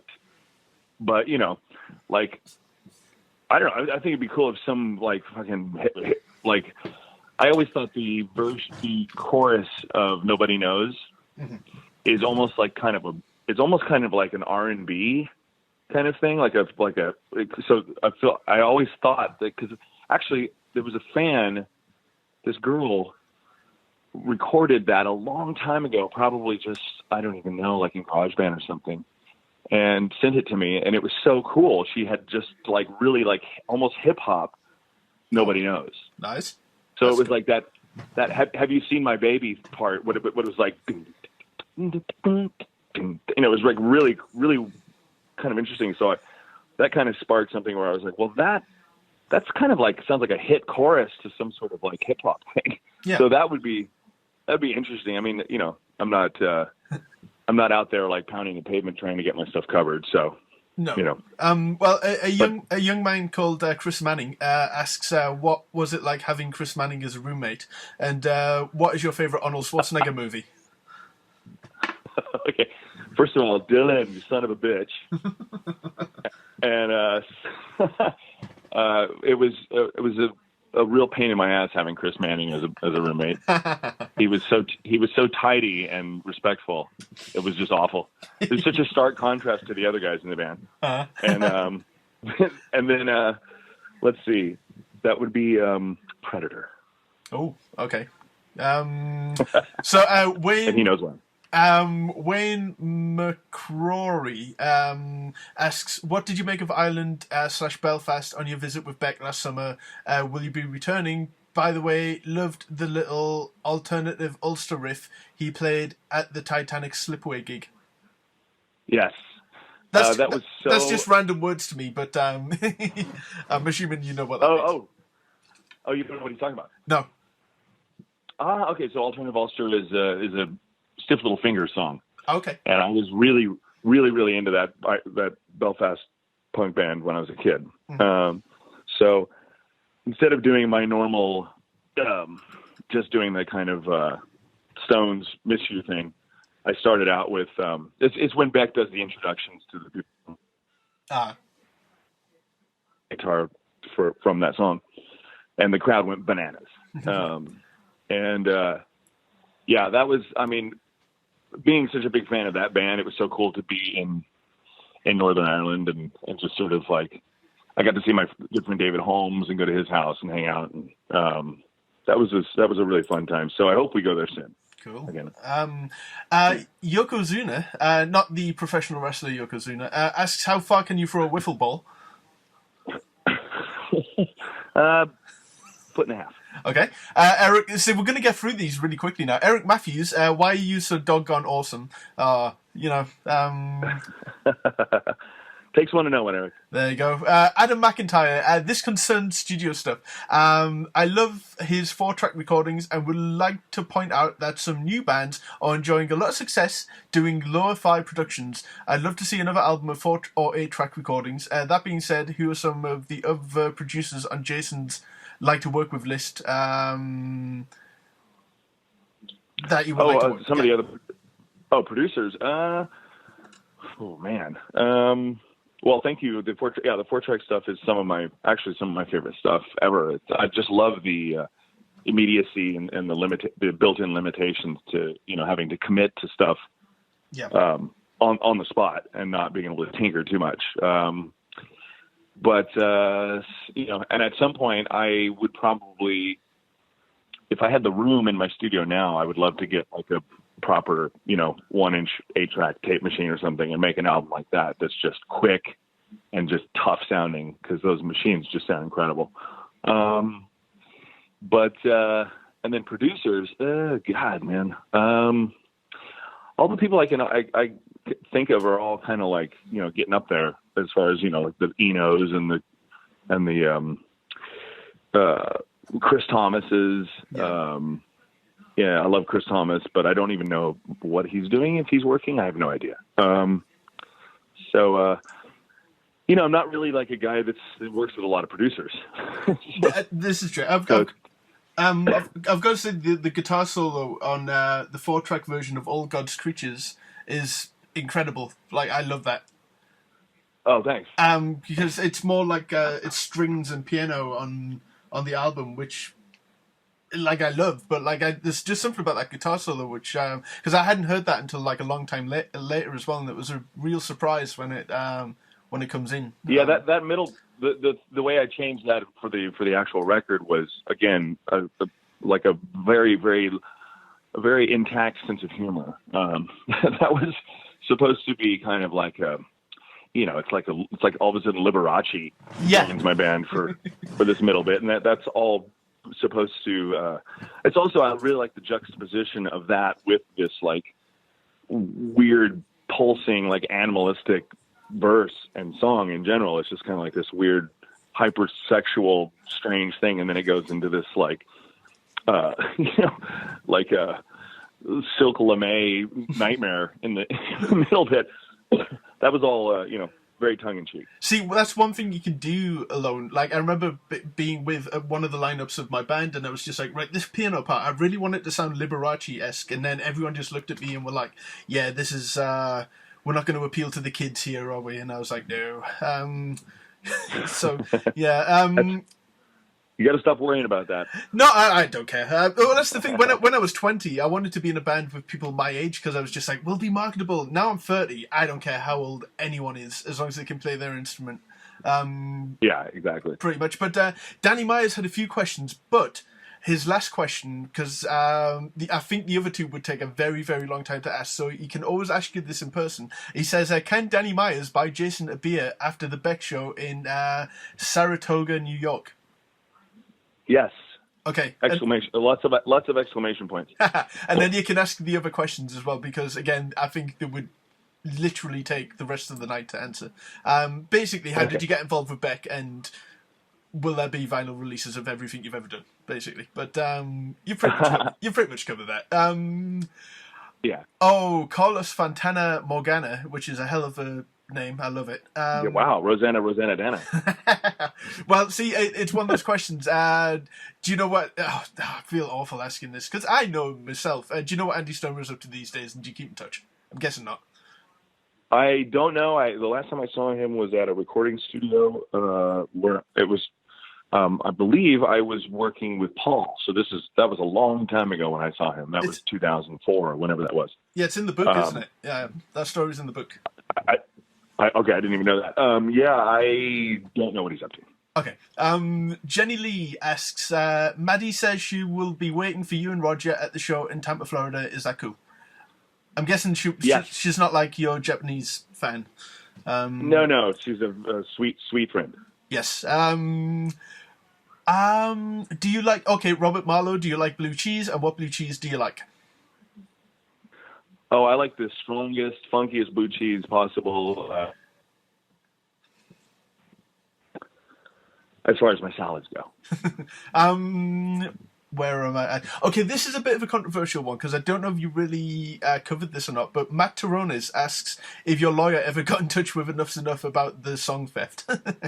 Oh my God, no. Well, yeah. So when I heard that, I was jaw-dropped. I got about 5 different texts with links to that song. I was like, what, are these guys kidding? And I actually talked to my manager, and he said, well, it's not like, it's not like the Queens of the Stone Age did that, where you would have, there would be some money.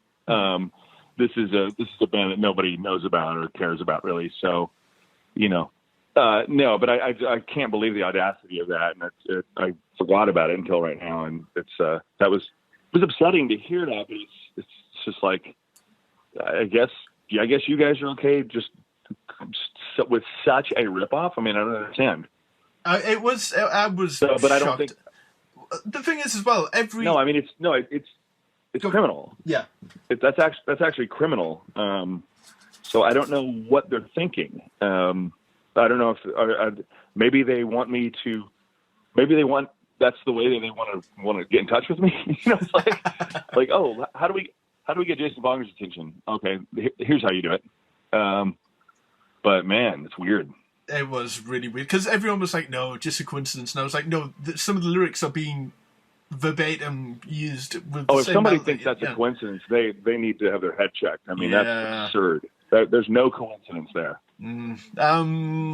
So we will get off that, but let us know. Let us know if you successfully take them down. Yeah, but get my $10.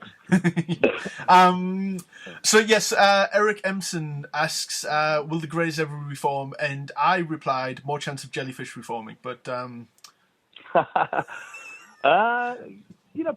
the Greys probably wouldn't. I mean, everybody else in that band is kind of doing very well.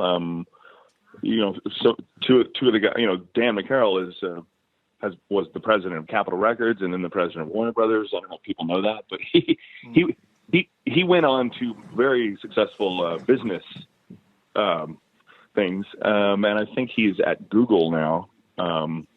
And then Buddy has got some big job at Apple, and then John is what John is doing his soundtrack stuff and whatever. Yeah. But I love all those guys. I mean, Buddy and Dan and I don't keep in touch nearly as much as we would like. I see John probably more often, which isn't very often, but I don't have any bad feelings towards any of those guys at all. Certainly not. I mean, the only rub in that band was between me and John. And I think that was really exacerbated by the fact that we both, like, at least musically, we're very similar, not necessarily in our taste or what we do, but in just the fact that we can both kind of do everything in a band situation. So that being the case, like when you have that with somebody, sometimes the littlest personality rub becomes this massive problem because it's like that we were both so alpha, and I was extremely alpha at that time in the studio with that band because I had just gotten out from under the Jellyfish thumb. So was there kind of like a was it kind of like a cathartic thing when you and John chatted to each other about working with Jellyfish and how difficult that could be at times? Well, what's funny is not really. I mean, I almost felt that was a little bit of an early betrayal, for in a weird way. I mean, I didn't really go into much detail at the time, but that's when John and I were kind of starting the Grays, and he went and he did that session, and you know, he came out of that saying, like, they just want you. Like, I don't even know why I was there. Mm-hmm. You know, so we didn't. Yeah, I mean, I guess we commiserated a little bit about what a pain in the ass that they were, but it was not much. I mean, I was kind of like, why did you even do that? You know, like I'm the guy that just left that band, and we're starting a band. Like, don't you know what I mean? That's kind of like. It's kind of a little bit awkward. For what it's worth as well, John was like one of the only people that Craig couldn't get in touch with for the book. Maybe he didn't want to do it, I guess. But we're on the home stretch with questions now. Angela Estes asks, what's your favourite colour? Probably kind of a sandy blue. There you go. And this is high-level journalism going on at this point. Paul Everett asks, paper or plastic? For what I don't know. For writing a letter, probably exactly. Paper. You know, but it really depends. Yeah, for records, probably plastic. But right. I'm trying to find questions that haven't been asked. Matt Beliga asks, will there be a new TV Eyes record? Probably not. That was such a. I love that record. I listen to that every once in a while. The LPs that Omni were put out sound so good. And but probably not. That was just always meant to be kind of a side project. So yeah, I'd say no. Okay, and last question from Stuart Brackpool. Do you have a favorite make of drums when recording? Yes, I have two kits only, but the main one I use is I have a 1969 Premier, which is British, and I have my kit is a 24-inch kick drum, so it's a rather large kick drum, and then 13, 14, 15, and 16 toms. So it's kind of a large.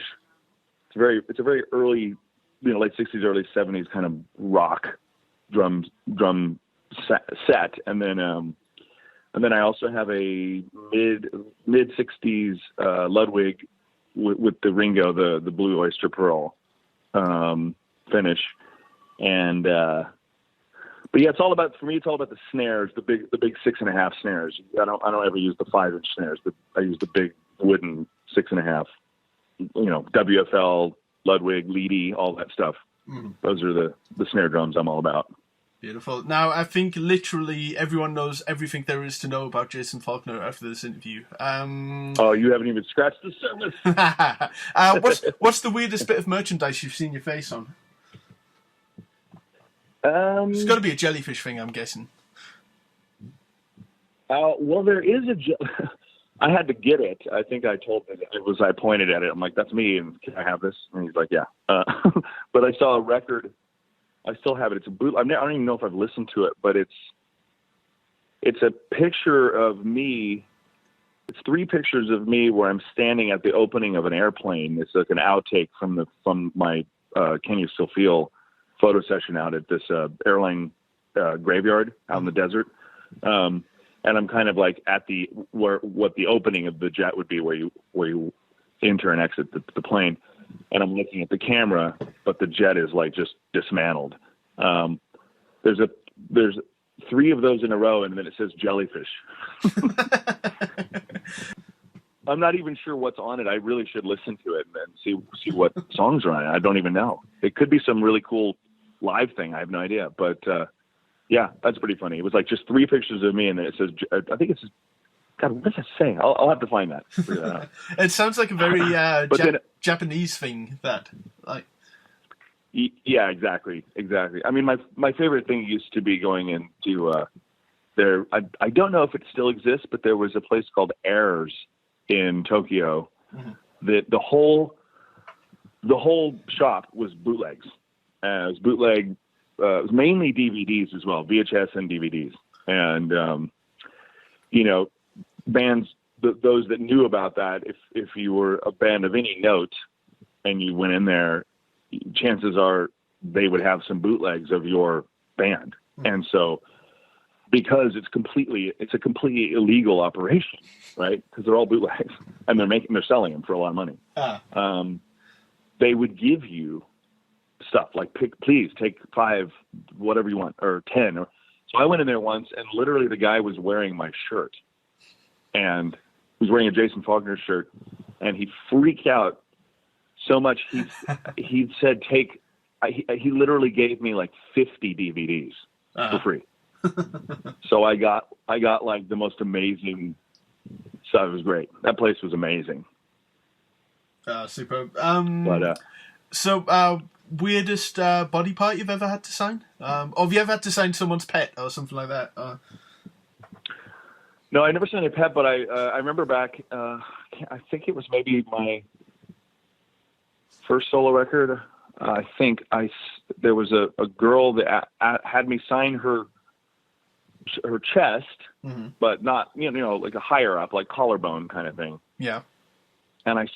But it was like, why, it was like right after a show, and it was hot. And I remember it was with a Sharpie, and it was just a scribble. I mean, it's completely illegible. And then the next time I saw her, she came and she showed me that it was a tattoo.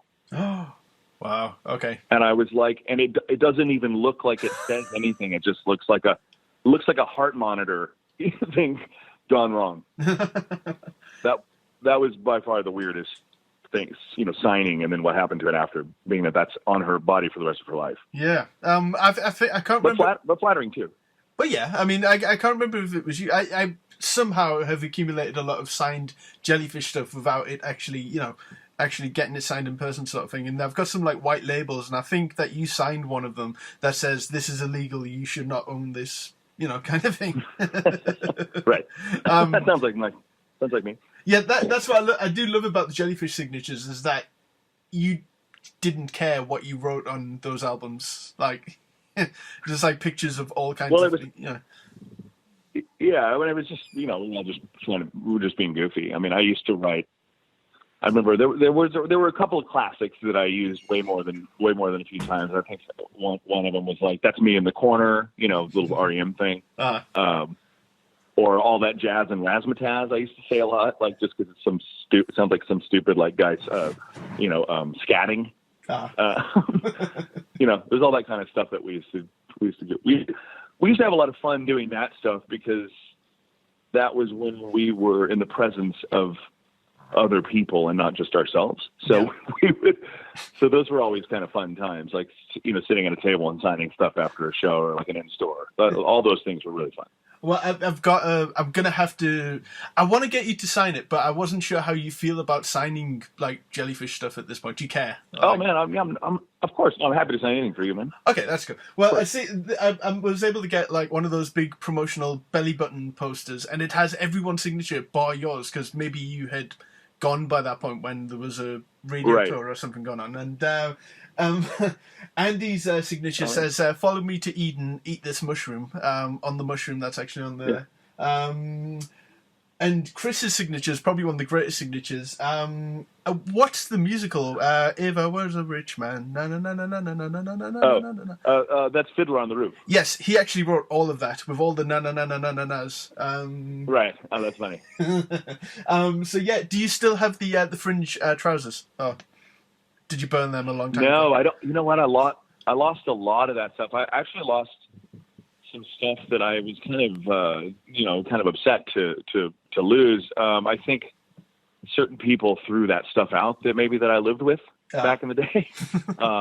I had some really good because my kind of image started changing, because those guys, it was so like Brady Bunch, and so kind of it was kind of like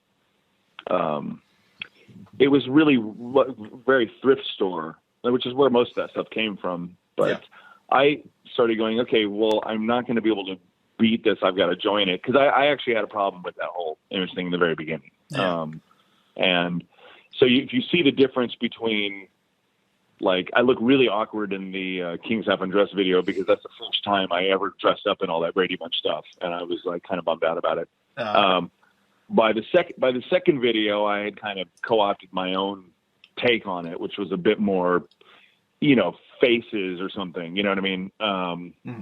And then by the end of it, my vibe, if you look at like the Letterman thing we did, which is, I think that's the last thing I did with the band, was David Letterman. And I'm wearing leather pants and like a furry shirt, and it's more like, I like the honey you know, monster, it's kind of more like the Cookie Monster kind of blue thing. Yeah, that stuff was all my stuff. That wasn't like band stuff. The Cookie Monster thing was a nod to Captain Sensible from the Damned. I don't know if you know what that guy looked like. Oh yeah. I was going to ask, did you not nearly die under the lights wearing that thing, or? Well, I didn't wear that live very much because it was just it was oppressively hot. But it was good for photos. No, I mean the worst live situation with the clothing and the heat was, man, we played this MTV spring break thing at like Daytona Beach. Oh, I've seen it. In maybe 9. Yeah, you've probably seen that, but I don't know if this story is in the book, but man, we had to, like, we played our 2 songs or whatever, and then somehow they got wind that we could like just kind of play any song like on the spot, like any kind of like, we could just look at each other and go, hey, how about you know, Carry On My Wayward Son or whatever, you know, and we all kind of knew it enough to play, you know, 20 seconds of it. So they kept us on stage to go in and out of commercials, like while there were other segments, like across the crowd, there was like, you know, the Yo MTV Raps guys talking about hip hop and stuff, and then they'd be like, okay, guys, in 5, 4, 3, and then we had to play something. So they kept us on stage for hours when we were supposed to just play like 2 songs and then leave, and we're wearing this like grandpa's polyester stuff from the 70s that we all got at like thrift stores. So as soon as that stuff gets sweat on it, it smells like the prior owner. And so it's just the most god awful feeling in that Florida humidity, just on stage for hours. It was incredible. It was actually a really funny story. Oh, that's amazing. Well, look, I've again, we'll do part 2 maybe at some point when the album comes out. Yeah, man. I'm holding you to that. See, if you say it on air, then that's kind of like a verbal contract. See, it's a contract. So before you go, do you have a message for your fans? Some advice, some life advice, all that kind of stuff. You know?